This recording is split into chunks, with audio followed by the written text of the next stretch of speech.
euros. Alors, toujours selon ces mêmes fuites, oui. Travailler davantage, c'est ce qu'aurait écrit le chef de l'État dans son allocution de la semaine dernière, finalement reportée.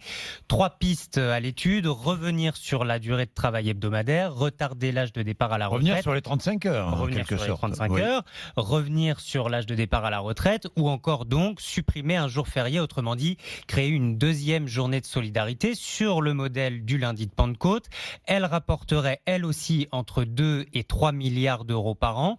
Ce n'est pas suffisant pour les 10 à 20 milliards nécessaires à la prise en charge de la dépendance, mais c'est assez pour y réfléchir. Jean-Baptiste Moreau est député de la Creuse, porte-parole de La République En Marche. Il n'y a pas de tabou. Ce qui est certain, c'est qu'il faut trouver de nouveaux financements pour financer ce cinquième risque qui est le risque dépendance. C'est une mesure de solidarité en ces temps aujourd'hui où tout le monde a un peu tendance à se regarder le nombril, à regarder ses propres problématiques et ses propres difficultés qui sont réelles. Il faut qu'on refasse société, il faut qu'il y ait davantage de solidarité au sein de la population pour avoir un mécanisme de solidarité nationale qui permet à tous nos anciens d'être traités de la même façon une fois qu'ils sont obligés d'aller en EHPAD. Je pense que le jeu en vaut largement la chandelle. On est là pour faire, on n'est pas là pour être réélu la prochaine fois.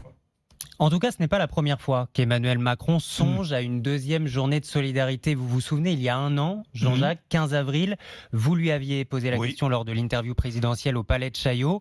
Et Emmanuel Macron avait alors qualifié cette mesure de deuxième jour de solidarité de piste intéressante qu'il faut regarder. Aujourd'hui, c'est Aurore Berger, porte-parole de La République En Marche, qui se dit persuadée que les Français sont d'accord pour travailler plus si on leur explique que 100% des recettes sont consacrées au financement des EHPAD. Ce n'est pas si sûr quand on regarde ce sondage IFOP pour le journal du dimanche hier. 54% des Français ne sont pas d'accord pour travailler davantage. Et d'ailleurs, Thibault, directeur de centre de loisirs, fait partie de cela. Je pense déjà qu'on travaille suffisamment de nous faire travailler un jour férié en plus. Je ne suis pas sûr que ce soit la solution. À mon avis, il y a d'autres pistes et d'autres priorités. Mais je tiens à mes jours fériés. Pour moi, c'est important. C'est important de se reposer, puis c'est important de profiter, justement. Voilà, je pense qu'on travaille suffisamment déjà. Il faut retaxer les plus fortunés. Et les moins fortunés, nous laisser un peu plus tranquilles. Si tout le monde se mobilise, tout le monde met la main à la pâte, on peut trouver des solutions et on peut trouver les fonds nécessaires justement pour d'autres projets. Combien de jours J'ai vu quand même que 41% des Français, dans le même sondage, étaient favorables à la fin des 35 heures. Aussi. À une remise en cause des 35 heures. Aussi.